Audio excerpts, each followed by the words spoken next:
Bienvenidos al podcast Todo lo que digas puede y será utilizado en mi historia. Un podcast hecho por y para escritores, donde tratamos temas de escritura en la actualidad. Y traemos a tus escritores favoritos para conocer más del mundillo literario. Yo soy Rebeca Hernández. Y yo, Isa San José. Y recuerda que siempre y para todo escritor, todo lo que digas puede y será utilizado en mi historia. Bienvenidos dramaturgos y dramaturgas a un episodio más de Todo lo que digas puede y será utilizado en mi historia. Hoy viajamos a la aventura pura, a la selva, al misterio y a la exploración con un invitado muy especial. Se llama Ricardo Barral Torres. Ricardo es autor de novelas de aventura llenas de acción, supervivencia y viajes a lo desconocido. Y hoy viene a presentarnos su novela, El Orinoco en Llama. Una historia que nos lleva al corazón de Alto Xingu, a la selva del Mato Grosso y a una misión donde el peligro, la incertidumbre y el ingenio humano se ponen a prueba. Así que Ricardo, bienvenido al podcast y si quieres añadir algo más a la presentación, este es tu espacio. ¡Fantástico! Encantado de conoceros. Mi nombre es Ricardo Barral Torres, autor del Orinoco en Llamas, pura acción y aventura por las selvas de Venezuela. 430 páginas introducidas, cada capítulo por una ilustración. A ver, que vayamos por aquí, en una que pillemos, aquí, por ejemplo, que van dando, pues bueno, una pista o no de lo que puede ir el capítulo. Claro. Ya es a la aventura. Muy bien, pues esta es mi tercera novela. Las otras dos eran de aventura también, pero en el mundo de los deportes del motor. Amistad y demás, y bueno, pues superación, el deporte. Esto es un giro porque es la primera vez que me meto en acción pura y dura, en misterio, que también meto romance. Y entonces, bueno, pues como veis vengo aquí atrezado para la ocasión, para que no me dé demasiado sol en la selva. Y sí, es básicamente un desafío donde he tenido que un poco romper hasta esquemas y de lo que estaba acostumbrado a escribir, y lo cual es maravilloso porque te ayuda a plantearte situaciones reales o hipotéticas para los personajes y es toda una aventura. Como bien ha dicho Isa, Alto Xingu, 1926, el joven Ellsworth, que es el protagonista. Este joven de aquí, pues cuando tenía 15 años, aquí ya tiene 25, que es la historia. Pero el prólogo comienza con esa aventura en el Alto Xingu, localizando la pista de un aclamado explorador, el coronel Percival Harrison Fawcett, histórico. Realmente este hombre fue muy conocido, o sea, es real. Desapareció de verdad en la selva, junto con su hijo mayor y otro acompañante. Estaban tratando de localizar la ciudad perdida de Zeta y yo aprovecho de una de esas tantas expediciones fallidas, algunas de ellas muy maltrechas, donde no sobrevivió nadie. En el marco de una de esas, que pudieron haber sido, está este muchacho que es el único superviviente, que él solo, en una situación de supervivencia extrema, y también donde se junta, pues bueno, hasta qué punto son tan malos o tan buenos los indios. Él consigue sobrevivir gracias porque uno solo, el mito de Tarzán no existe, gracias a la misericordia y a la ayuda de indios que se apiadan de él y le ayudan a forjarse como guerrero, a entender los códigos de la selva, los códigos de la naturaleza, a aprender a hacer medicinas, a aprender a fabricar arcos y flechas, aprender a cazar. Y es un hombre que con el paso de los años se convierte en explorador y que persigue un sueño, ¿no? Su sueño es la ciudad perdida de Zeta. Encontrar lo que Fawcett en la historia no pudo, o creemos que no fue capaz de conseguir, porque su cuerpo realmente todavía no ha aparecido. Claro. Hay una tesis, dicen que sí, que han aparecido unos huesos de él, porque uno de sus hijos, el menor, Brian Fawcett, fue tras la pista, y parece ser que los indios Calapalo, los responsables del ataque de esas expediciones, sí que le mostraron como lo que parecen ser los restos de Fawcett, pero no le convencieron. Así que, oh misterio, no sabemos si murió allí, bueno, murió, porque ya por edad, pero si se convirtió en un jefe guerrero o si directamente no sabemos si encontró o no encontró Zeta y se lo guardó como secreto. ¿Quién lo sabe? Pero bueno, tú estabas ahí como una historia. Donde está el prólogo, donde metemos pues a este personaje con sus sueños, su motivación, y en medio pues de sus aventuras, también un tanto maltrecha. Una de ellas ya dijo, voy a tomar un descanso, pues el descanso no le llegó. Lo que le llegó fue una carta con dos hombres con gabardina diciéndole: usted se tiene que presentar para una misión de alto secreto. Vale, Ricardo, vamos a empezar con Hasta ahí puedo leer, porque si no ya destripo ya la Sí, trama de ese... Vamos a ir poco a poco desgranando como esta historia sin spoilers, vamos a decirlo. Eso es. Vamos a empezar por el principio. ¿Cómo nace el Orinoco en llamas? ¿Cuál fue la chispa inicial de la idea de esta historia para ti? Bien, la chispa inicial en un primer momento no tiene nada que ver ni siquiera con Fawcett. Es acojonante lo que voy a decir, pero yo es que a veces me inspiro los libros de esta manera. Ok. Las canciones, la música, me inspiran historias. Entonces, a base de escuchar música de Enya, una de ellas es Orinoco Flow, precisamente. Sí. De Enya, ¿vale? Pues, The Memory of Trees, varias más que tiene Enya, que son preciosas, que además es que te imaginas que estás por ahí por la selva explorando, o sea, con un misticismo entre la naturaleza. También el libro busca ese misticismo entre la naturaleza, el hombre, la conexión, ¿no? Pues en una de estas, y dentro de mis muchos proyectos de escribir, porque también pues tengo en mente tema de policíaco, seguir con el tema de deportes y de histórico o demás historias, ¿no? Pues pensé, caramba, me vino como una chispa diciendo, Ricardo, antes de que la gente, por todo el tema de la desforestación de los bosques, de la sobreexplotación de recursos, empiece a olvidar o a no recordar cómo fueron aquellas selvas en su día, sentí la necesidad de decir, retoma esta historia que un día te inspiraste con Enya, ¿de acuerdo? Y dije, bueno, pues el comienzo pues de Orinoco Flow, pues al meterlo en el Orinoco. En mi búsqueda, porque dije, bueno, el personaje le fui dando, quería una aventura en la que toda esta exploración no fuera de la mano ni de teléfonos móviles, ni de GPS, ni de alta tecnología. Claro. Quería algo auténtico, algo genuino.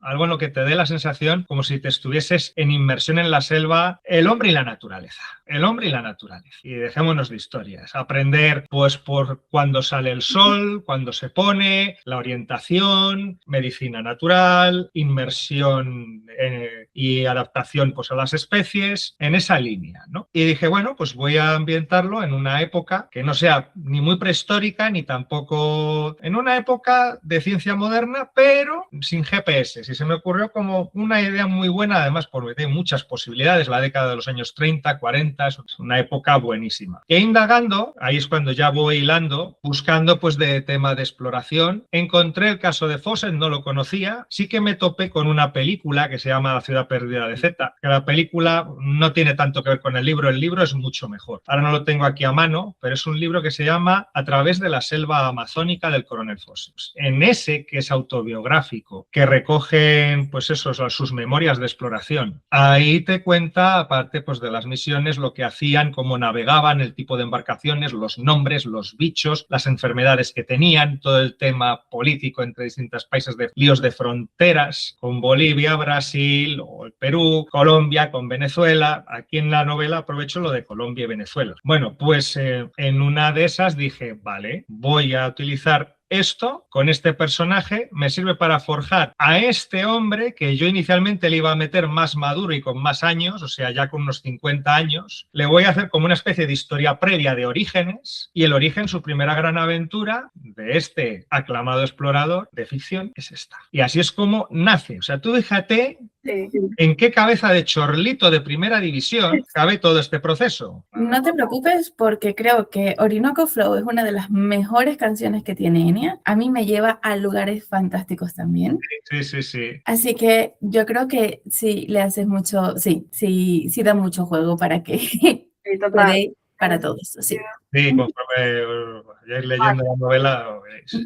Vale, Ricardo. La novela arranca con una expedición en la selva y una conexión con la búsqueda de Percy Fawcett. ¿Qué te atrajo de este tipo de figuras históricas y exploraciones reales? Pues mira, me atrajo la valentía, la determinación, esa capacidad de soñar que hay cosas que te mueven, ¿no? A Fawcett le motivaba porque, bueno, él al principio en sus misiones en la selva, pues fue por obediencia a la corona británica, él era británico. Era por obediencia, por unos temas pues, de geopolítica, de delimitación de fronteras. Y en una de estas pues, se encontró en medio de la selva con unos vestigios que le sorprendieron mucho, precolombinos, que imitaban también como una especie de cruces de caminos. Y dijo, ¿cómo es posible que en medio de la selva haya estos vestigios que son muy anteriores a lo que tenemos nosotros constancia? Entonces, eso como que le motivó a buscar, a decir, ¿dónde están los orígenes de la humanidad en esto? ¿No? Esa era su forma. A mí, pues lo que me fascinó pues, es cómo conecta el tema de la naturaleza, el tema del respeto a la naturaleza y de, pues eso, buscar respuestas, ¿no? De ir un poco más allá, buscar respuestas y de aventura. O sea, en realidad este hombre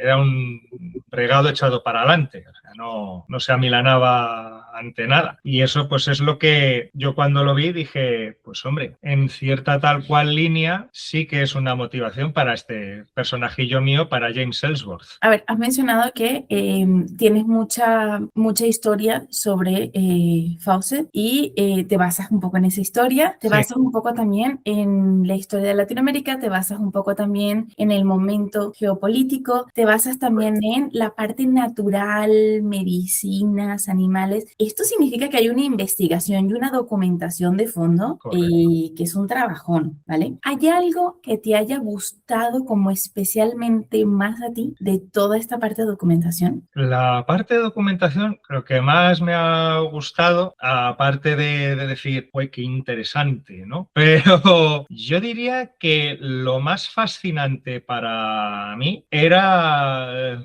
llevar como un poco las cosas al límite. Cuando más he disfrutado es cuando he cogido y he dicho, vale, esto no tiene nada que ver con Fawcett, pero meto un barco de vapor en una situación límite donde tengo que sabotearlo para poder escapar. ¿Cómo demonios funciona el motor de un barco? Claro.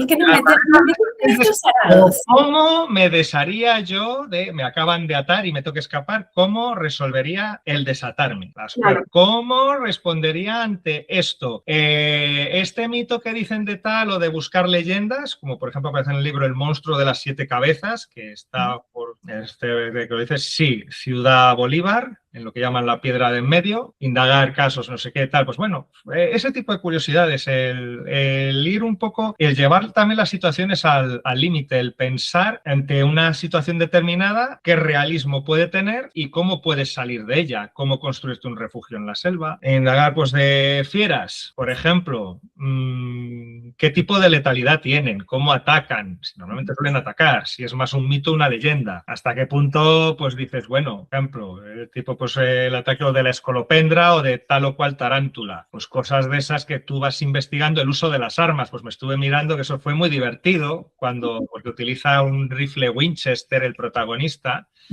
Y el rifle Winchester es curiosísimo porque es algo totalmente acrónico, no existe hoy día nada que se le parezca. Es un cacharro donde tú vas, tienes lo que es el rifle y tienes para ir metiendo las balas una en una palanca que haces un juego de muñecas, que suena clac, clac, clac, clac, clac, clac, chac, ¿no? Pues como ese sonido que es súper genuino de las películas del oeste, cualquiera que haya visto Winchester 73 sabe de qué estoy hablando. Claro, si no, pues es difícil, lo tienes que ver en internet. Pues yo cogí y me miré en internet cómo se hace, por dónde se meten las balas en el Winchester. En un Mauser, miré en vídeos en internet el Mauser de disparo con la recámara, con el pomo, para aprender a disparar de verdad. O sea, entre buscar venenos y armas, te tiene que seguir la CIA ahora mismo, ¿no? Sí, yo creo que tienes una agente del FBI buscando tu historial. Búsqueda de la Interpol. Un tío peligroso que escribe novelas. Luego ya que da realismo a lo que escribe. No, sí, da realismo, pero es que siempre nos imaginamos a todos los escritores que buscáis venenos o armas o tal, en plan, tenéis ahí una gente de FBI fijando a ver si es verdad que sois escritores o sois otra cosa. Piénsalo. ¿Cómo sabotear un barco? ¿Cómo soltarme si estoy amarrado? Sí. ¿Cómo cargar una Winchester? Sí. Pienso que no haber leído haber leído un poco más.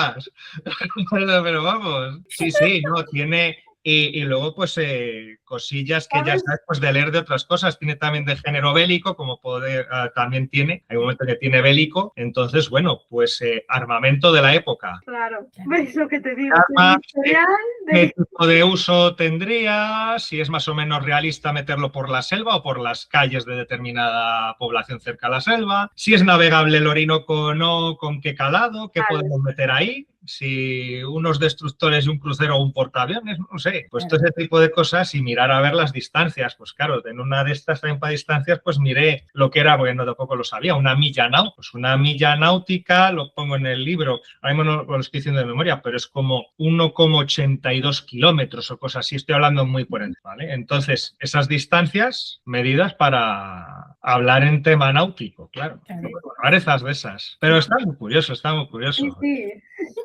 De lo único de lo que te salvas de que te metas probablemente en la cárcel de Interpol es de que escuchas a Enya. O sea, Luego sí también Y de buscan que no es más que un libro de aventuras. y ya está, nombres para bebés y dicen, vale, es escrito, es déjenlo. escritor, no pasa nada. No, no lleguen a su casa y a toda la... Vale, Ricardo. James Hetfield es el único superviviente de una expedición fallida y más adelante se convierte en explorador. ¿Cómo construiste esa evolución del personaje? Esa evolución. Sí, Pues parte forzándole a él mismo a... En cierto modo, si es el único superviviente, es lógico que se termine convirtiendo en alguien muy especial, porque una de dos, por lo que vive o muere, y lo más normal es que estuviera muerto, o muere o llevado al extremo, sobrevive y se convierte en alguien excepcional. De hecho, uno de los antagonistas, no voy a revelar quién, especulando sobre a quién se enfrentan, dicen, este hombre es muy excepcional, como diciendo, nos enfrentamos a alguien excepcional, no es alguien convencional. Salido de por ahí de voy a explorar, me voy por el campo un rato, estoy con los indios hablando otro rato, no. Entonces es alguien que ha sobrevivido a una situación límite, quizá traumática sin el quizás, y que por misericordia es recogido por los indios que le enseñan a apañarse para vivir. De hecho, en el prólogo pues estaba ya prometido con una india. Pero ahí es donde me reservo la mano del escritor para sacarle de ahí, sobre texto, misticismos y religiones de esas gentes, de que el chamán de la tribu pues recibe una visión divina, según la cual pues James, eso ya está en el prólogo, aunque adelante un poquillo, pero es solo del prólogo, de la forja del hombre. sí, sí. Pues este hombre no puede permanecer en la tribu porque está predestinado por los dioses para una misión de mayor envergadura, algo decisivo para la historia, y no puede permanecer entre ellos. Adiós al compromiso con Karuna, la que hubiera sido su esposa, adiós a todo, lo mandan lo más cerca posible, lo escoltan los indios cerca de la civilización a que lo recojan gente civilizada, y ahí ya es cuando él queda libre para convertirse, en vez de en un guerrero Bakairi, que era la tribu de los que le acogieron, en vez de en un Bakairi, en un explorador, pues eso, inglés, y que ha sido muy marcado por los indios Bakairi durante pues un tiempo. Entonces, claro, ahí se va forjando ese personaje, luego él pues sigue con su búsqueda, con su lucha, y todo eso es como la forja, lo que yo llamo la forja del hombre, ¿no? Que es el nombre del... ¿Y crees que hay algo de ti en este personaje o en la forma de enfrentarse al mundo? Una parte. Vamos a ver, me explico. Como no has estado en el minuto suelto con los vaqueros, sí, o sea, sí, eso entendemos. A ver, ni me las he visto con indios Bakairi, ni tampoco con calapalos, ni me han dado cada palo del que quiera acordarme. Pero sí que es cierto que a lo mejor pues en la infancia o en momentos pues difíciles de juventud que te tienes que enfrentar, pues a veces hay situaciones, pues sí que es muy frecuente el bullying. Famoso, de moda. O a veces pues con amistades complicadas, pues te ves en situaciones donde tienes el punto de decir límite, o crezco o me comen. Y yo eso lo he vivido. O creces y luchas y plantas cara o te comen. Y yo creo que eso que he vivido en mi adolescencia sí que está marcado en el libro, ¿no? También el carácter. Hay un animal, ¿no? De fiereza, de raspe, de arranque ante la adversidad, ¿no? En James es el jaguar. En mí puede ser bien el tigre o el león.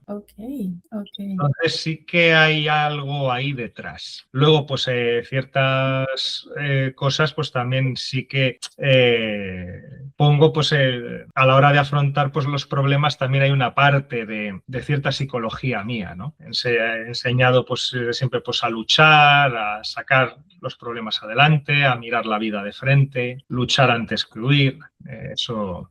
Sí, ¿qué es lo más difícil de escribir escenas de supervivencia? Vamos a ver, ahí yo creo que lo más difícil es aquello que tiene que ver con tus propios miedos. O sea, lo difícil no es tanto que tú te imagines que alguien está pasando por tal, me invento. A mí no me ha traumatizado nunca, por así decirlo, y esto es muy personal, pero lo voy a decir, el ataque de un león. Pero, por ejemplo, las pirañas desde muy niño me marcaron mucho. Entonces, en una escena de supervivencia, cuando saco el tema de las pirañas, esa es de las cosas que más me cuesta. Otra de las cosas que más me cuesta, para una persona que naturalmente no es violenta o que no quiere ser violenta, que quiere que es pacífica, sacar la violencia extrema. Eso también cuesta, porque es sacar algo de ti que es oscuro, que es doloroso. Entonces, yo creo que de la supervivencia lo más bonito era buscar cómo sabotear el barco o buscar cómo desatarme de tal o cómo funciona un Winchester o cómo... Sí. Te quiero decir, o si tiene sentido montar en un kayapo que va a tablas con un trípode una ametralladora Vickers o no tiene ni el menor sentido, porque como me decía un amigo mío soldado, si es que a ver, alma de cántaro, o sea, normal que no puedan, si es que tú intentas sobre tablas de madera en una superficie que no está fija y montas un trípode, se te va cayendo.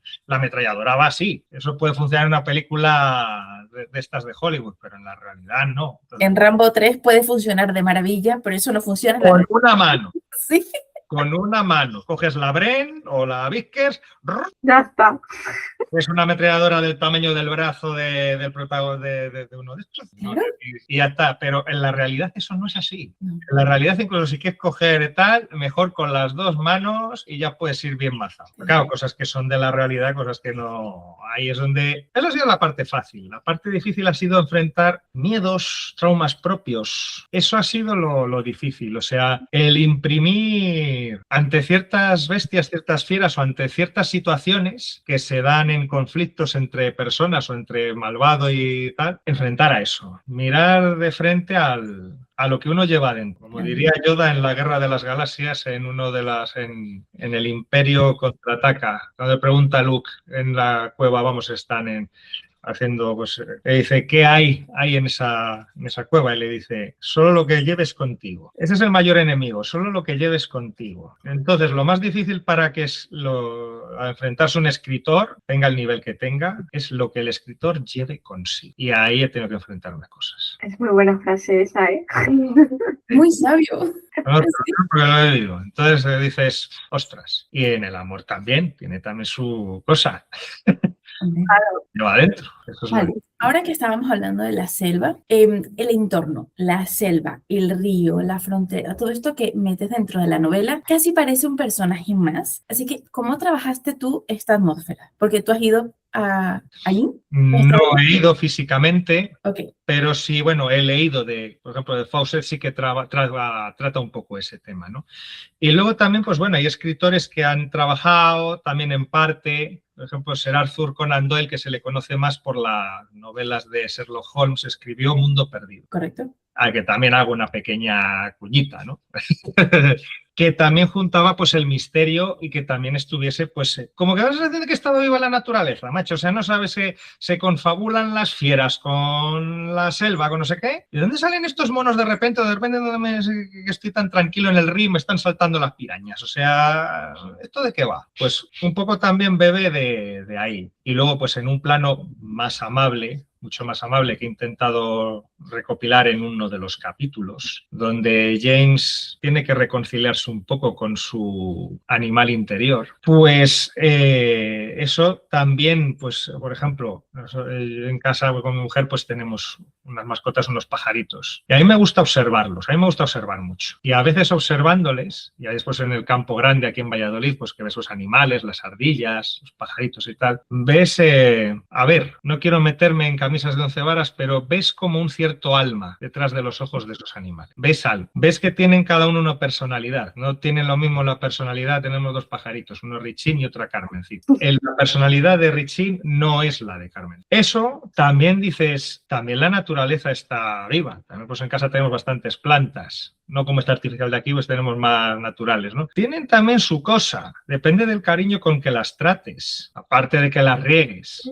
Pues el cariño con que tratas y hasta incluso la flora también responde a estímulos. Es muy curioso. Sí. Entonces, como observar ese tipo de detalles que parecen muy raros o parece que por nuestra superioridad humana se nos pasan desapercibidos, pero están ahí también. Y eso en cierto modo me ha llevado a pensar también en dar vida a la selva, ya no solo como amenaza o como autodefensa, sino también como simbiosis con aquel que quiere hacerse a las leyes de la naturaleza conforme estás ahí. Vale, ¿y qué pesa más en la historia? ¿El entorno o los conflictos humanos? Hay como partes. Depende de la evolución de los personajes, especialmente de Elizabeth Clayton. Pero eso para cuando leáis la novela. Lady Elizabeth Clayton precisamente es, de un modo que James es el aguerrido explorador, Elizabeth Clayton no ha salido de los barrios ricos de Londres en su vida, se ve metida en esta situación por una serie de circunstancias, no sabe lo que es la selva ni la jungla y de repente, pues claro, su mayor miedo, como es lógico, pues son los bichos, el entorno, la naturaleza, hasta que llega un momento en que el mayor enemigo son vosotros, precisamente el tema con otros, lo humano, pues eso, partes interesadas, geopolíticas, geoestratégicas, les llega a perseguir todo un ejército detrás. Entonces, pues bueno, ahí es donde hay una cierta evolución, ¿no? También se plasman, en cierto modo, también hasta miedos del propio autor, porque también el propio autor también tiene cierta aversión a ciertos bichitos del señor. Todos, yo creo que todos. Creo que todos al final. Por lo Pero menos también es supervivencia básica. Si estás en la selva y de repente te encuentras a un depredador, vamos a ver. A ver, de repente te encuentras que tú estás tranquilamente y te cae encima del hombro, ¡plá! Así. Hola, soy Boris la araña. Tarántula nacional. Pues hombre, lógicamente no vas a decir, hola Boris, ¿qué tal estás? No.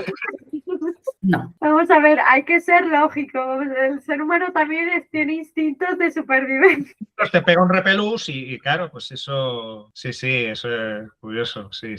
Sí. ¿Qué papel juega el misterio dentro de la novela? El misterio juega un papel. En un primer momento, pues yo diría que es como un hilo conductor que está a través de todo, que se mueve a través de toda la obra. Tiene momentos de misterio por todas partes, desde Fawcett, criaturas legendarias como el monstruo de las 7 cabezas, lo típico con tribus caníbales, viaje hacia lo desconocido, meterte en una selva donde por supervivencia de escapar de 200 o de 500 tíos armados hasta los dientes, te metes en lo más hondo y dices, no sé ni a dónde voy. Tienes ahí pues un misterio tremendo donde pues, das juego para todo.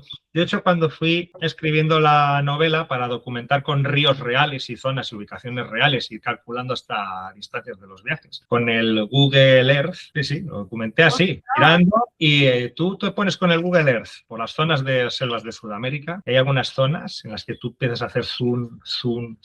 Hay unas en las que dices, vale, veo afluentes por aquí, por allá, tira por aquí, esto va a tal cuenca. Bien, con unos meandros acojonantes que parece que no acaban nunca, pero sí, lo ves. Pero luego llegan unos momentos en los que dices, una gran masa verde infernal, que no hay ni riachuelos ni hay nada. Dices, ¿qué demonios habrá ahí? Es cuando te acuerdas de hacer un Conan Doyle y Mundo Perdido. Cuando dices, pues va a ser cierto, que hay zonas que el hombre todavía no están cartografiadas, no se ha metido. Ahí es cuando tú ya puedes jugar más en la novela. Si no se ha descubierto, puedes jugar un poquito más, inventártelo.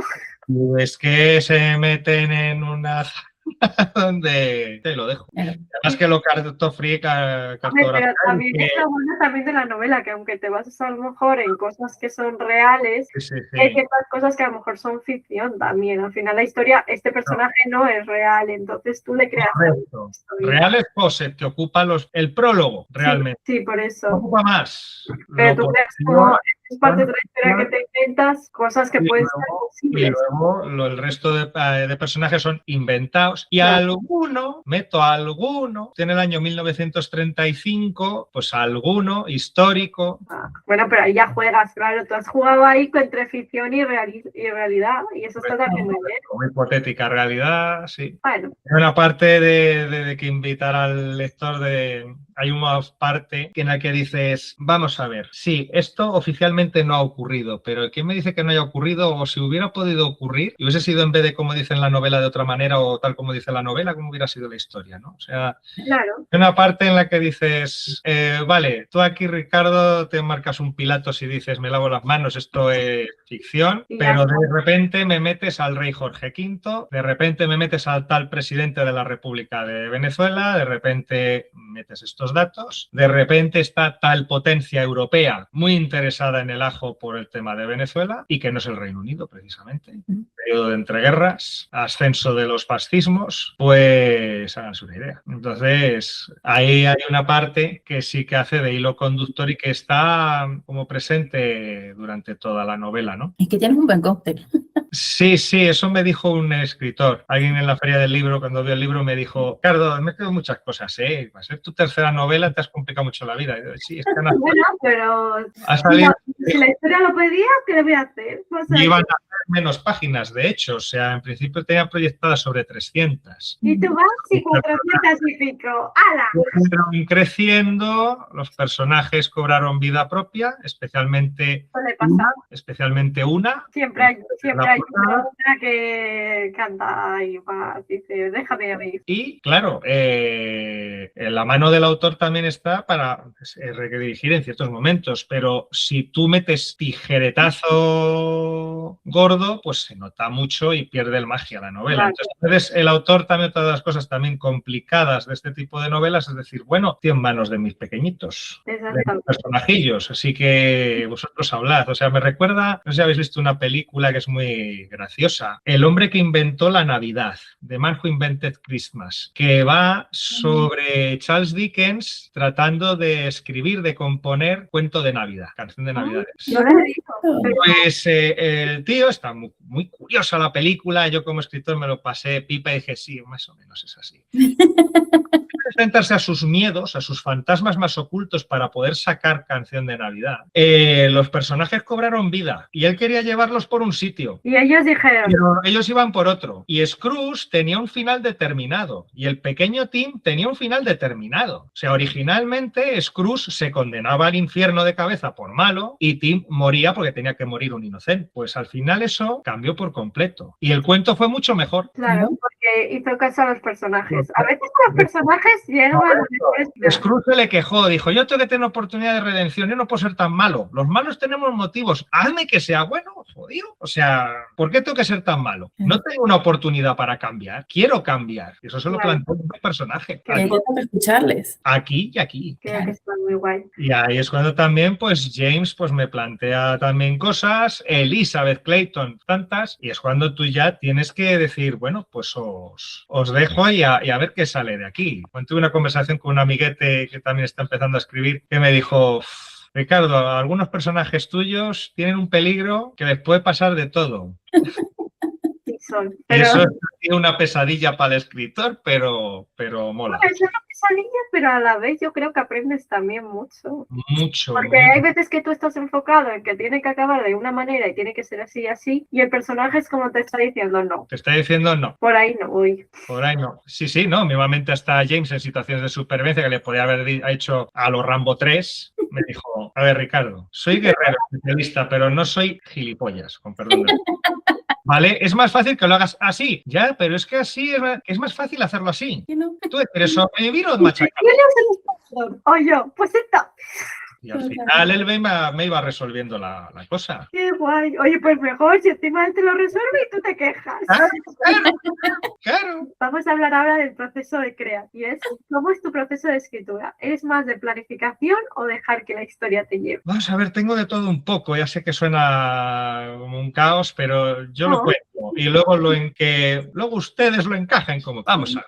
En principio, me inspiran mucho, aparte pues de cosas que leo, películas, sobre todo la música. A mí a veces la música me cuenta historias. Sobre la base de eso, yo luego voy adaptando, voy modificando, voy tal cual y voy haciendo ideas y voy imaginando, soñando ideas, propuestas al hilo de lo que esas canciones me sugieren. Luego después, cuando tengo una especie de armazón de historia, digo, vale, todas las historias nacen en una época, salvo que sea fantasía o ciencia ficción, nacen en una época, en un tiempo, en un contexto. Entonces ahí es donde ya se mete el Ricardo analítico. Dice, vale, vamos a darle un principio, un desarrollo, un final. Vas a investigar de esta época concreta. Me sale pues, de los egipcios, del antiguo egipcio, investiga del antiguo Egipto. Si me sale de Judea, siglo I, pues investiga siglo I de Judea. Si me sale 1935 en Venezuela, digas. Ya está. Y la siguiente es 1975, Detroit, pues me voy al Detroit de 1975. Entonces, investiga, ve a las fuentes, intenta leer en lo posible de lo que haya de esos sitios, esa época. Y luego crea el personaje, diséñalo. Como me dijo una vez un consejo mi padre, decirse, la historia, aparte de lo que tú cuentes, que puedes contar lo que te dé la gana, pero es principalmente un personaje o unos pocos personajes y su motivación. ¿Por qué hacen lo que hacen y lo quieren hacer? Entonces, construyo el personaje, en este caso James Ellsworth, qué motivación tiene, qué le mueve a él, y luego pues un perfil psicológico. Okay. Un perfil psicológico de ese personaje y me planteo en hipótesis cómo puede evolucionar conforme a la historia que tengo proyectada ese perfil psicológico con ese bagaje, con ese background, con esa historia, en ese entorno, en esa época, con esa cultura, de una forma que yo creo que es lógica, pero que a lo mejor el personaje, como me meto mucho en él, y me dice, me quiero ir a un convento, o no, ahora me voy a dedicar a matar rusos o nazis. Entonces yo documento en esa parte y luego pues es ir desarrollando la historia. La historia, luego, ¿cómo se desarrolla una vez que tengo todos esos armazones? Yo soy muy cinematográfico para la narrativa. Entonces yo me imagino situaciones como una peli. Entonces cierro los ojos, normalmente escribo en el silencio, me imagino, planteo cómo van moviéndose los personajes, cómo va sucediendo todo, hasta incluso he llegado para ver cómo sería un movimiento, la lógica de una acción o de un movimiento, levantarme, hacer gestos con las manos, tal. Para... Sí somos. Sí. Luego, por el camino, pues engancho conversaciones con gente normal, o sea, tomándome un café en el trabajo. Yo trabajo en una librería, en Paulinas, detrás del mostrador, pues con cada persona que habla conmigo, pues cojo ideas, escucho. De unas, pues ya por psicología aprendes ya pues de qué pie va cada uno. Y eso todo te ayuda en la construcción de personajes, los perfiles y las motivaciones. Y imaginarte luego pues las situaciones, la acción. Entonces yo me lo imagino y lo voy transcribiendo. Y cuando ya lo tengo ya todo eso hecho y estoy más o menos contento ya con cómo ha quedado, le pego la revisión, varias pues eso de correcciones, de echar, de decir esto tal, una vuelta de tuerca, queda bien así, tal, estoy del todo satisfecho, tal, venga, vamos a dar una vuelta de tuerca por aquí, por allá, pues esas cosas, todo ese es el proceso creativo. Como habéis podido comprobar, pues tiene parte de cabra loca imaginativa, que anda, que habrá muchos escritores por ahí que empiecen por escribir por una canción. Test Drivers empezó por Ajate y con mí. El Orinoco en llamas, de Orinoco Flow, y también por este otro que, a ver si me acuerdo, que tiene una canción Don't Pay de Ferryman, que salva para una de las escenas que ni bordada, pura acción. Ferryman, pues en un ferry. De Chris de Bar. Pues de esas, claro, de canciones de esas, que yo voy hilando, atando cabos, pam, pam, pam, pam, pam, pam, pam, voy montando. Y luego está pues el proceso de toda esa cabra loca, el analítico, el estudioso, el de clasificación, el de corrección. Entonces, digamos que tengo una mezcla ahí interesante de... Nosotros decimos que es como tener varios Ricardos, ¿sabes? Sí. Entonces, versiones y cada versión ocupa como su momento, ¿no? Sí, sí, sí. El cabra loca suelta las ideas, pero luego hay un súper serio que viene como académico para esto, esta coma, este acento, ¿sabes? Sí, sí, sí.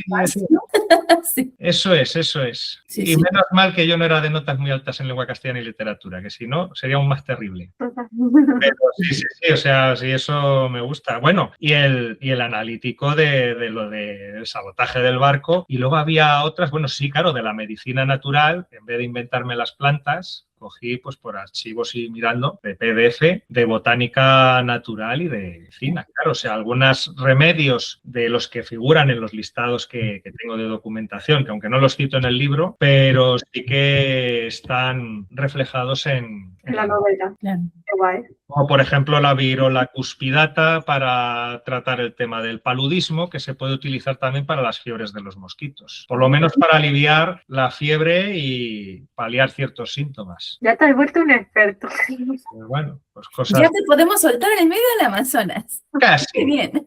Pero con el libro, por favor, porque de memoria no me lo sé todo. Con la documentación que ha hecho, Con el sí, de te Fausto, damos la con los documentación que has hecho para que puedas sobrevivir. Claro, toda la documentación aquí bajo el brazo. La documentación bajo el Si no, brazo. pobrecito. Hay que sobrevivir. Dios mío. Sí, eso es muy curioso. Sí, sí, sí, sí. Ya te Eso digo. es un poco todo el proceso, como todo No, lo pero que hay. está muy guay. Es muy bonito también ver el proceso de cada autor. Y no te creas que cada uno tiene uno diferente. O sea, que te llamas tú loco, pero si escuchas a muchos dices que no estás loco, es que quiero decir.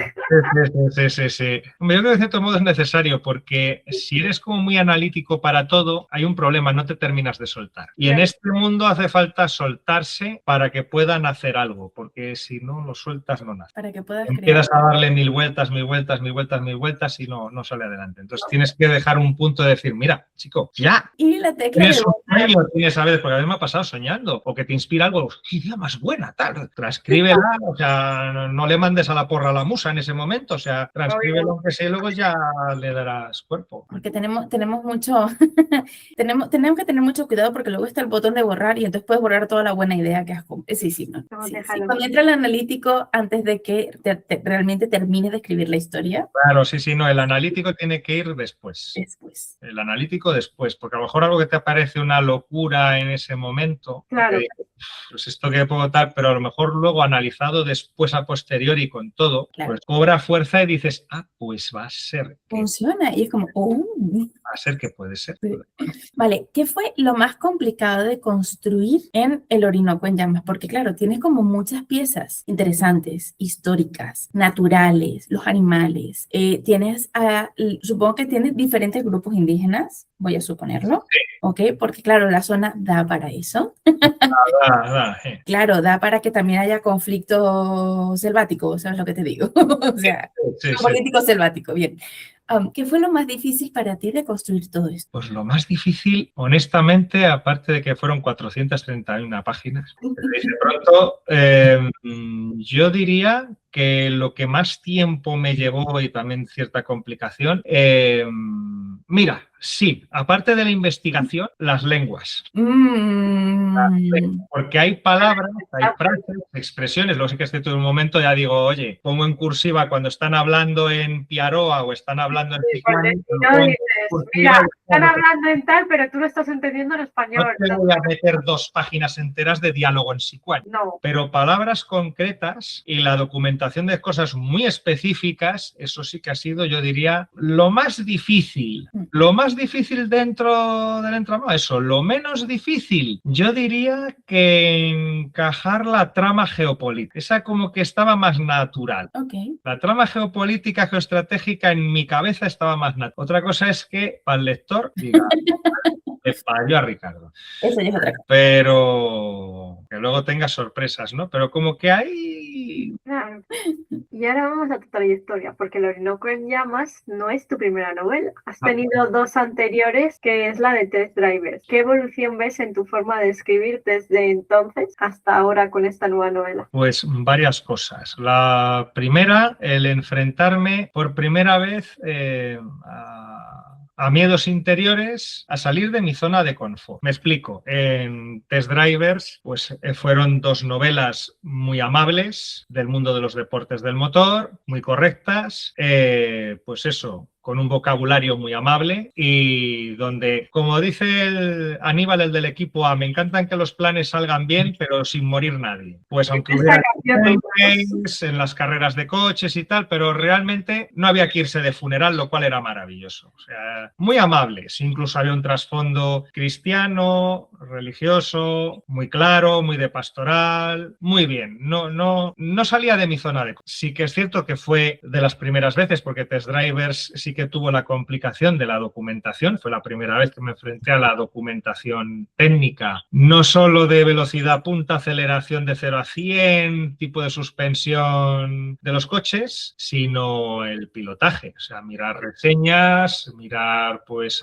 lo que te dicen pilotos de carreras, cómo se conducen pues de tracción trasera, de tracción delantera. Todo ese tipo de documentación sí que es cierto que llevó pues, su tiempo, fue la complicación que tuvo sobre una base de una historia muy sencilla de superación, de muchacho quiere hacer su realidad, su sueño de ser piloto de carreras, pero es pobre y compite en carreras ilegales de mala manera, de aquella manera. Un ojeador, Michael Slender, se da cuenta de su talento, lo pesca y le da la oportunidad de su vida. Hasta ahí eso es Test Drivers la 1, y la 2 es la continuación de esa primera historia, donde por revancha de los principales adversarios de la primera historia, que la prensa no les tiene en buena estima porque pensaron que tal vez el jurado debía haber fallado en una carrera, llegaron prácticamente iguales Robert y el otro de los vencedores, ¿no? Y juraron a favor por puntos y tal del otro. Y ahí se cuenta pues tema de, bueno, pues de conflicto entre la prensa, lo que dice la gente, lo que dice el mundo de los jurados, y entonces dicen, vale, muy fácil, pues a este pardillo le metemos en una competición de verdad y se va a saber de verdad que nosotros somos los buenos profesionales y este pues un pelele que viene de Auburn, pueblecito de Springfield, y que le van a dar pal pelo, ¿vale? Con la cosa de que a veces pues las cosas no salen como uno quiere, sino como a veces es el plan de Dios en este caso, ¿no? Porque así voy diciendo David contra Goliat, ¿no? Ese símil de David contra Goliat, ¿no? Que también es muy interesante. El Orinoco en llamas, pues la evolución ya pasas pues de 117 páginas, 275, 430. No me preguntéis cuántas tendrá el próximo libro, porque no lo quiero pensar.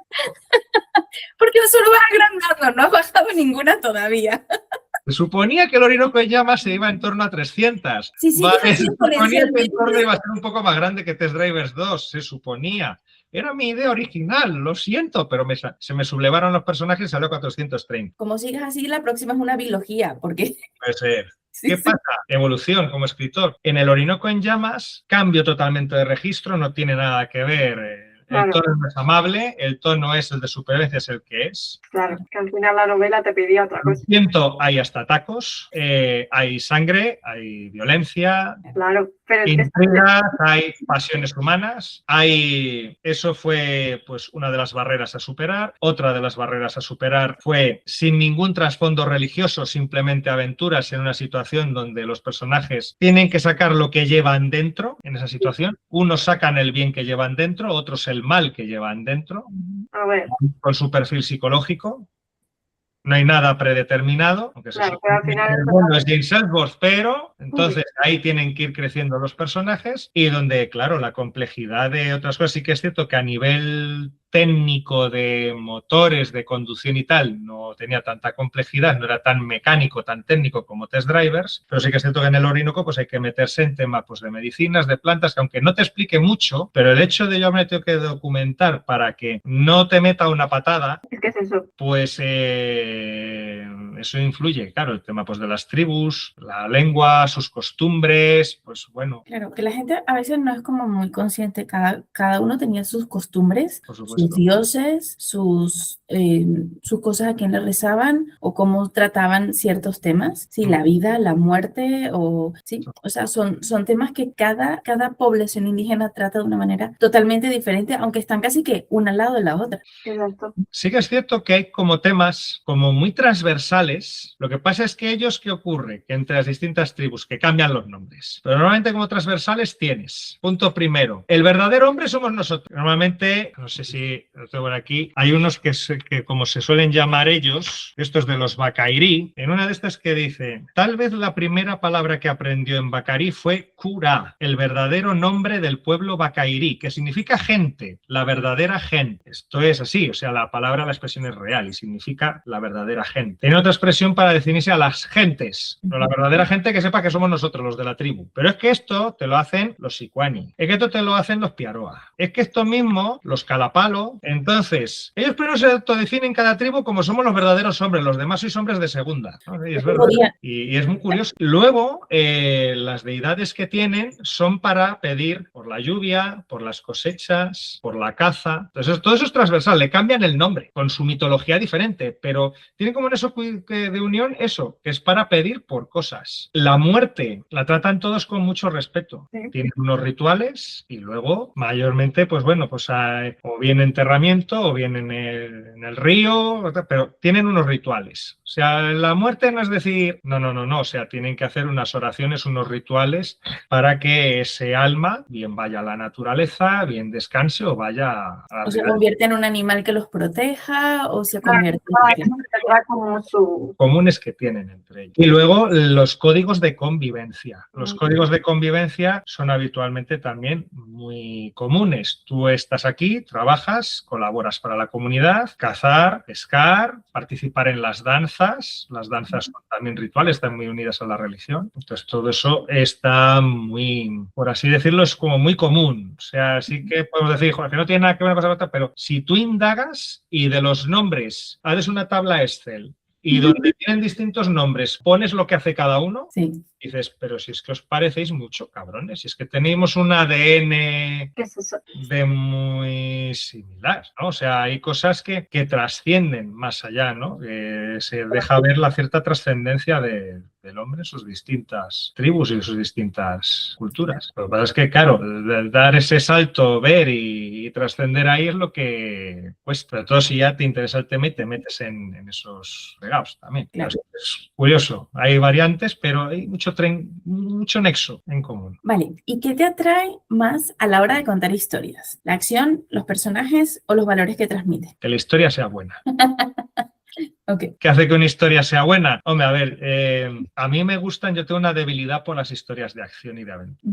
Yo tengo una debilidad por la acción. Pero sí que es cierto que también pues me interesan historias, por supuesto, tratados desde el respeto y tratados desde tal, que aunque no tengan esa acción, pero están contando, pues eso, hechos históricos, reales, aunque no sean históricos, pero que cuentan una verdad. Entonces, a mí contar historias desde esa clave me gusta mucho. Y luego también hay otra parte que también estoy barajando, que es, bueno, pues marcarse, claro, el género de la fantasía, como digo yo, a lo Tolkien o la ciencia ficción, está también, como solía decir Roddenberry, el creador de Star Trek, para hablar de lo políticamente incorrecto y lo incómodo, cambiando los nombres y me lo imagino en un mundo fantástico. Pero Claro. que tal cual piense quiénes son los Klingon, que luego resulta que eran los rusos. O sea, y la Federación Estados Unidos, lo sé, triquis, os acabo de fastidiar, pero es que originalmente era así para hablar de un tema muy espinoso de la Guerra Fría y de cómo afrontarlo, y además una de las películas de Star Trek, la de aquel país desconocido, iba precisamente de que se cayera el telón de acero. Era de decir, dejaos de historias y sellar la paz y la amistad entre Klingons y la Federación, es decir, entre Rusia y Estados Unidos. Es que es lo mismo que Star Wars. George Lucas hizo lo mismo. Se basó en las guerras y en las cosas que conocía, Claro. y en eso basa a lo que es el imperio, a lo que es la rebelión, a lo que es... Claro, es que lo que solemos ver en todo esto, en fantasía, en ciencia ficción y todo esto, suele ser un reflejo de nosotros mismos, al final.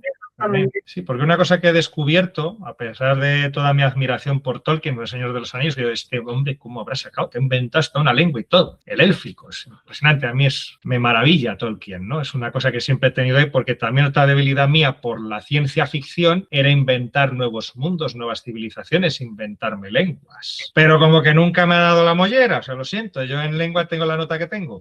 Menos mal que soy el maniático de las comas. Ojo, Tolkien era lingüista. Lingüista. Claro, Que o sea, no, que él venía ya estudiado en el tema, no se lo saca de debajo de la manga. No, o sea, es tela, ¿no? Pues eso, esa capacidad de crear esos mundos y civilizaciones es algo también pues fascinante, ¿no? También es otra cosa que me atrae mucho, también en sobremanera. Y hay otra historia que tengo ahí en el tintero, también de ciencia ficción, que busca pues eso de mundos, civilizaciones y claro, investigación que lleva mucho de campo, pues de climatologías, religiones, lenguas, cultura. Vale, Ricardo, espérate porque a estas van a ir dentro de las últimas preguntas que vamos a hacerte ahora. Ajá. Primero, El Orinoco en llamas. ¿Es un libro independiente o va a formar parte de un universo un poco más amplio de aventura? Yo lo que tengo en mi corazón es que forme de un mundo más amplio. implico. Yo escribiré, los lectores decidirán. Pero bueno, un segundo al menos habrá, ¿no? Sí. En otro lugar a lo mejor. Sí, sí, sí. Cambiamos de país, cambiamos de continente.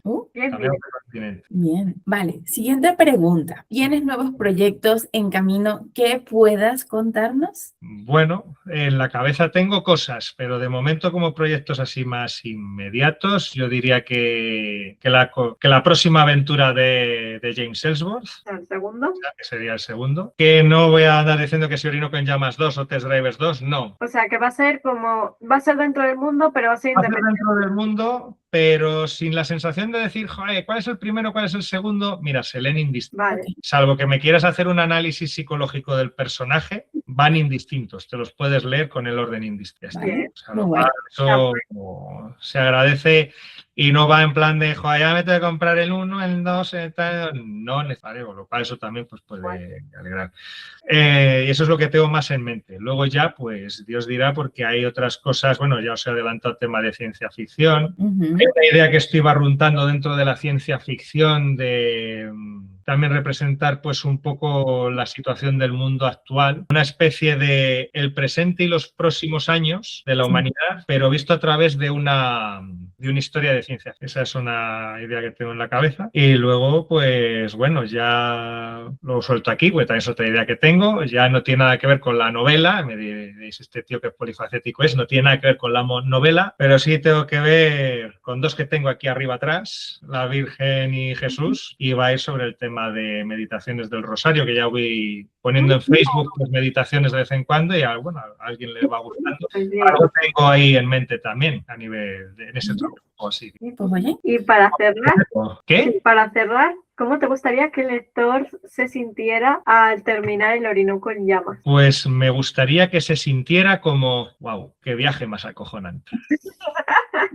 Hombre, es una Como forma. diciendo, como quien acaba de ver la Guerra de las Galaxias. Me encuentro bien. O sea, ya sé que has chorreado sangre, hijo mío, pero como dicen de la Biblia también, que hay pasajes de guerras también del Antiguo Testamento que chorrean sangre. Pues has chorreado sangre, pero me siento bien. Y venga, los créditos, épica final. John Williams. Y Sí, vale, me gustaría que se sintiera así, sí. qué guay. ¿Dónde pueden encontrar tu libro los que nos están escuchando? En Madrid hasta el domingo, este domingo, 14. en ese estudio Ediciones. Lo pueden encontrar porque se está distribuyendo, ¿vale? Si van, bien sea Corte Inglés, Casa del Libro, librerías de barrio, porque la editorial es Estudio Ediciones, distribuye a librerías, ¿vale?